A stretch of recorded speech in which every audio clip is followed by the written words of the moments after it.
हिजो मैले फोन गरेर दिदीलाई म चाहिँ पर्सि आउँछु भनेर आज चाहिँ जान आँटेको छु क्या उनीहरूलाई थाहा नै छैन। वाह वाह वाह वाह पढ्ने स्कुलको अवस्था हेर्नु न यहाँ यस्तो अवस्था छ भत्केर। हेलो साथीहरू सबैजनालाई फेरि पनि स्वागत छ नयाँ भ्लगमा। आई होप तपाईँहरू सन्चै हुनुहुन्छ होला अनि हामी पनि एकदमै सन्चै छौँ साथीहरू। सो त्यही नै हो, तपाईँहरूलाई थाहा छँदैछ योभन्दा अगाडिको भ्लग हेर्नुभयो भने। आज चाहिँ हामी धरान टु 5 तारको यात्रा छ है। सो गाडी चाहिँ आउने बेला हुन आँटिसक्यो। नानीलाई के खानेकुराहरू किनेर लिएर आएको र हामी चाहिँ यहाँ रेडी भएर अब बुढीले सामान निकाल्दैछ, लुगाफाटाहरू। Everything ready? ओके। कोही सामानहरू बाहिर निकाल न अनि। चार्जर हालिसकेको छु। गाडी चाहिँ यहाँ तल अब 3 गुणे कता आइपुग्यो भनेर भन्दैछ है। सो केही समय पछाडि गाडी आउँछ अनि हामी यहाँबाट लाग्छौँ। अब यहाँबाट 5 तारसम्मको यात्रा कस्तो हुन्छ तपाईँहरूलाई म देखाउनेवाला छु यो भ्लगमा है। के हो के छोरी मेरो माया पनि के भयो फेरि यार। अनि मेन कुरा चाहिँ के हो भने हिजो मैले फोन गरेर दिदीलाई म चाहिँ पर्सि आउँछु भनेर आज चाहिँ जान आँटेको छु क्या उनीहरूलाई थाहा नै छैन। उनीहरूले चाहिँ सोचेको छ भोलि आउँछ भाइ बुहारी भनेर, तर आज नै हामी पुग्नेछौँ। आज नै हामी पुग्छौँ सरप्राइज दिनलाई क्या। हामी चाहिँ सिमसामुनि भन्ने ठाउँमा आइसक्यौँ। भेरेटारदेखि लगभग 8-10 किलोमिटर तल। अब यहाँबाट 6 किलोमिटर पर मूलघाट भन्ने ठाउँ आउँछ। यहाँ चाहिँ हामी 5 मिनट जानलाई यहाँ रोकेको। गाडी यहीँ छ हाम्रो है। त्यो गाडी एकदम प्याक भएर चाहिँ भ्लग बनाउनु मजाले पाइएको छैन। अनि साथमा अब नानी पनि छ। अब यहाँबाट हामीलाई 1 घन्टामा खाना खाने ठाउँ पुऱ्याउँछु भन्नुभएको छ गुरुजीले। अब म डाइरेक्ट खाना खाने ठाउँमा गएर भ्लग बनाउँछु। त्यही नै हो, अब यात्रा जे होस् रमाइलो भइरहेको छ। तर नानीले अलिकति अब नानीले गर्दाखेरि चाहिँ अप्ठ्यारो भइरहेको छ। र पनि अब के गर्नु, नानी आफ्नै हो, अलिकति अप्ठ्यारो भएको सहनुपर्छ। भ्लग हेर्दै गर्नु होला है त अन्तिमसम्म। साथीहरू अहिले चाहिँ अब समय भन्नुपर्दाखेरि 10:30 भयो र यो चाहिँ अब कुन ठाउँ हो मलाई पनि थाहा भएन, तर जिल्ला चाहिँ 5 थर टेकिसक्यो। हामी सुनसरीबाट हिँडेको धनकुटा हुँदै 5 थर जिल्ला आइसक्यो। यतापट्टि यो हाम्रो यहाँनिर खोला छ, यो खोला तमर खोला हो र यहाँ छ हाम्रो गाडी। अब चाहिँ यहाँ हामी खाना खान्छौँ। खाना खाएर चाहिँ अनि हामी डाइरेक्ट अब हाम्रो उत्रिने ठाउँमा ओर्लेर मात्रै भिडियो बनाउँछु साथीहरू, किनभने मान्छे प्याक छ कि ठाउँ एकदमै अप्ठ्यारो छ। त्यही भएर भ्लग गर्नलाई एकदम अप्ठ्यारो भइरहेछ। ठाउँ चाहिँ यस्तो छ है, सुन्दर ठाउँ छ। यो एउटा गङ्गा जमुना होटल मात्रै छ। यतापट्टि तमर खोला देख्न सक्नुहुन्छ। तमर खोला पनि एकदमै धमिलो आइरहेको रहेछ पानी परेर। यस्तो छ है अवस्था। यहाँ बाहिर बस्ने खरको छाना भएको। वाह ठिक छ, बस्ने ठाउँ चाहिँ जो शीतल रहेछ। यहीँ बसेर खाउँ होइन? वाह वाह वाह वाह वाह सिन यस्तो छ। 20 minutes later. ल बसौँ है, बसौँ, जाउँ है, जाउँ। सो गाइस खानासाना पनि भइसक्यो। अब चाहिँ हामी लाग्न आँटेको। कसरी खोल्छ हौ यो ढोका फेरि यार? सो त्यही नै हो। अब चाहिँ यहाँबाट हामी लाग्छौँ है। लगभग 11 बज्न आँट्यो। अनि अब हेरौँ कति लाग्छ। यहाँबाट लगभग अझै 2 घन्टा 2.5 घन्टा लाग्छ कि जस्तो लागेको छ। अब चाहिँ म डाइरेक्ट भालुचोक भन्ने ठाउँ, हामी उत्रिने ठाउँमा पुगेपछि मात्रै कन्टिन्यू गर्छु है त भिडियो चाहिँ। लु जाऊ न, तिमी पस न। लु छिटो छेउमा बस्ने मान्छेहरू, आन्टी पनि पस्नु। भात खाने बित्तिकै चेपिएर बस्नु, उभिराख्नु मन लाग्यो यार मलाई त। सो ठाउँ चाहिँ एकदमै सुन्दर छ है साथीहरू। यस्तो छ ठाउँ। ल अब हामी जान्छौँ है। हाम्रो यात्रा अब यहाँबाट सुरु हुन्छ है त साथीहरू। हामी चाहिँ यहाँ गोपेटार भन्ने ठाउँमा आइसक्यौँ है। अनि अहिले चाहिँ समय 2 बजेको छ। के भयो मेरो छोरी? यो सुतिरहेको थियो, भर्खर उठेको। के भयो? मैले आऊ न, आऊ आऊ आऊ आऊ आऊ बुई आऊ बुइया। अनि अब चाहिँ लगभग हामी आधी घन्टामा पुग्छौँ होला। ल साथीहरू हाम्रो चाहिँ खाजासाजा पनि भइसक्यो। अब हामी यो गोपेटार भन्ने ठाउँबाट अब लाग्छौँ। अब हाम्रो चाहिँ गन्तव्य आउनलाई धेरै छैन। अब हाम्रो लगभग भनेको 15 किलोमिटर होला। लगभग हामीलाई त्यस्तै आधी घन्टा जस्तो लाग्छ।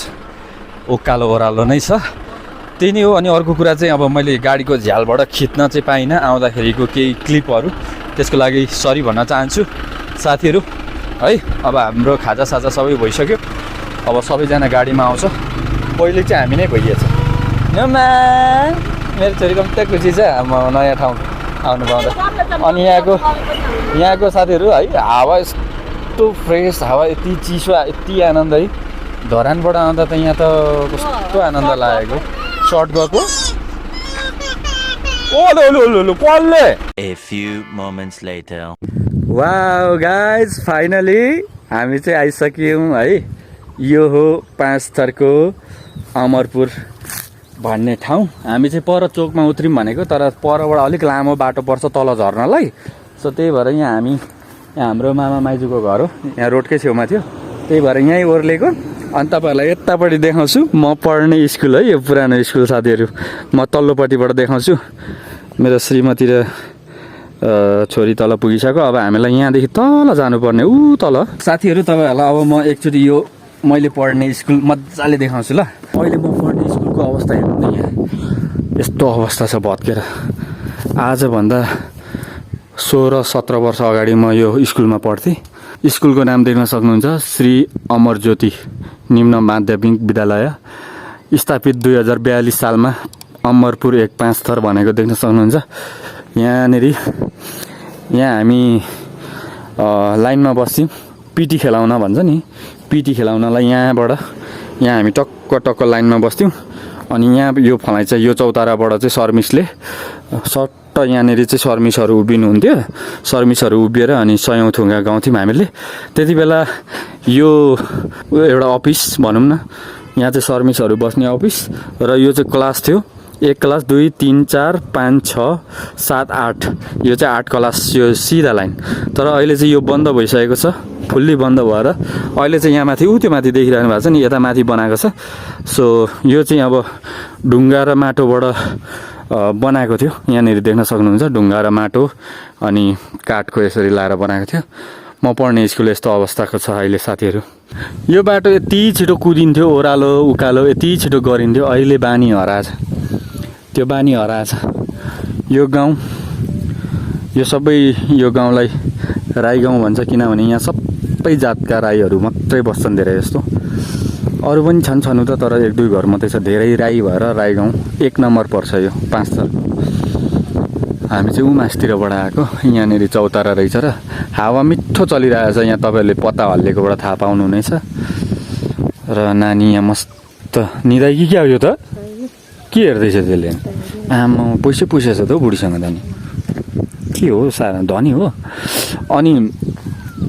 अनि गाइस, मेन कुरा चाहिँ के हो भन्दाखेरि, मैले चाहिँ दिदीलाई हिजो फोन गरेर हामी पर्सि मात्रै आउँछौँ, यानि कि मङ्गलबार मात्रै आउँछौँ भनेर मैले भनेको थिएँ। सो हामी चाहिँ आज सोमबारै आयौँ। फोन गरेको पनि छैनौँ हामी आउँदैछौँ भनेर। बाउ पनि मेरो यतै आएको छ, 2-3 महिना भइसक्यो यता आएको है। अनि भेना त अब यतै नै हो। तर दिदी भेना भन्दा पनि दिदी र बुवा चाहिँ एकदमै सक हुन्छ हामीलाई देखेर। अहिलेसम्म मैले फोन गरेको छुइनँ डाइरेक्ट। अब तर कस्तो एउटा च्यालेन्ज चाहिँ के छ भन्दाखेरि, अब मैले पुरानो घर चाहिँ देखाएको छु, अहिले नयाँ घर बनाएको चाहिँ मैले देखाएको छुइनँ। तर पनि म चिन्छु पक्कै पनि, किन भन्दाखेरि यहाँतिर भनेको हतपत घर बन्दैन। धेरै पनि भएको छैन घर बनेको, आजभन्दा लगभग 4-5 महिना अगाडि बनिएको घर हो। नयाँ घर देख्ने बित्तिकै म चिन्छु नि त। अनि चाहिँ डाइरेक्ट गएर क्या, फोन पनि गरेको छैन, डाइरेक्ट गएर हल्लो भनेर सरप्राइज दिने हो गाइज। हेर्नुपर्छ सकिङ कस्तो आउँछ रियाक्सन। तर भेटिन पनि सक्छ, नभेटिन पनि सक्छ साथीहरू। यस्तो गाउँमा भनेको कोही घाँसतिर गएको हुन्छ, कोही गाई बस्तुतिर गएको हुन्छ कि, र पनि भेटियो भने चाहिँ सकेसम्म सरप्राइज दिने भनेर हामीले ढाँटेर भोलि आउँछौँ भनेर आजै आएको। सो हेर्दै गर्नु होला, भिडियो मजा आउनेवाला छ साथीहरू। गाइज हामी चाहिँ अब लगभग आइसकिसक्यौँ। यहाँदेखि म घर देखाउँछु तपाईँहरूलाई है। यो तल निलो टिन भएको घर छ नि, निलो टिन, र यता यो घर छ नि, यो चाहिँ हाम्रो टिना दिदीको घर हो।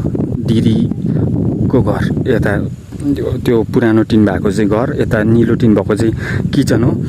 अनि हाम्रो हाङमा दिदीको घर चाहिँ यहाँ तलतिर छ। अब पुग्ने बेला भयो है।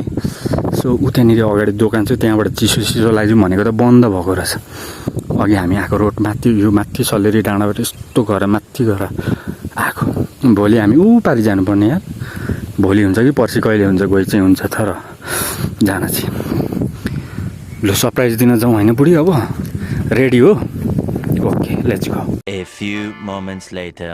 गाइस सरप्राइज दिनु पर्यो भनेको त दिदी त अगाडि टप्लक्कै आइदिइरहेको। कुन चाहिँले खबर पुऱ्याइसकेछ। घर पुग्नुभन्दा अगाडि खबर पुगिसक्यो। अब के भन्नु, हामी चाहिँ यहाँनिर पिपीकोमा एकछिन खाजा खाँदै बसिरहेको थियौँ।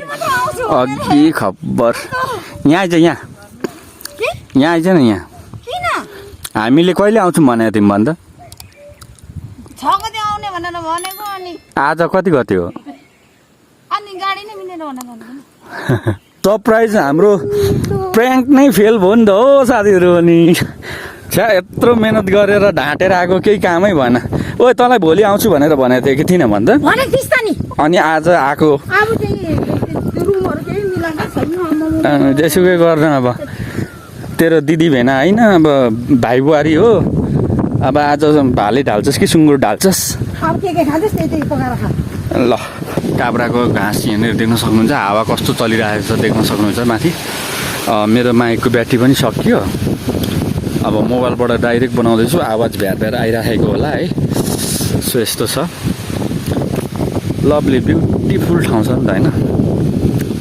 बाउको हालत हेर्नु न यहाँ साथीहरू मेरो बाउ जस्तो खत्तम मान्छे त कोही छैन क्या संसारमा यहाँ ओके दिदी भेनाहरूको नयाँ घर हो है किचन यता छ घर यहाँ छ बाउ मस्त सुतिरहेको छ उठाउन ड्याडी यता यता सेवारो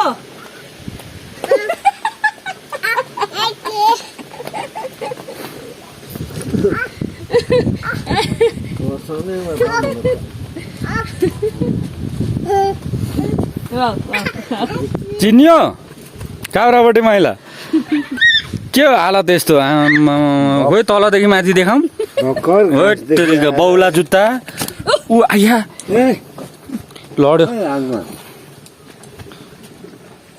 के हो पारा अहिले घाँसदेखि आइपुगेर यहाँ बसिरहेको अनि छोरी ज्वाइँकोमा बस्न लाज लाग्दैन के लुगा लागेछ फुल ब्युटिफुल वाउ साथीहरू देख्न सक्नुहुन्छ यो के हो जसले चिन्नुभयो कमेन्टमा नाम लेख्नु होला है यसको यो के हो हामी केमा युज गर्छौँ यसले चाहिँ हगेर यसलाई पा जस्तो बनाएर पुरा यसको चाक धुइँदैछ यस्तै छ अवस्था अनि त्यही नै हो दिदी भेनाकोमा पनि आइसक्यौँ अब बाँकी भ्लग भनेको भोलिको भ्लगमा हाम्रो कन्टिन्यू हुन्छ है साथीहरू त्यही नै हो लाइक कमेन्ट सेयर सब्सक्राइब गर्नुहोला थ्याङ्क्स फर वाचिङ हाम्रो यात्रा सफल रह्यो जे होस् एकदमै रमाइलो पनि भयो अलिअलि दुःख पनि भयो नानीहरूसँग आउँदाखेरि र अब दिदी भेनाको नयाँ घरमा पनि हामीले प्रवेश गऱ्यौँ पुरानो घर म तपाईँहरूलाई भोलि देखाउने छु भोलिको ब्लगमा सो आज चाहिँ रेस्ट गर्नुपर्ने हुन्छ किन भन्दा एकदमै थाकिएको छ यात्रा गर्दाखेरि सो सबैजनालाई once again thanks for watching bye by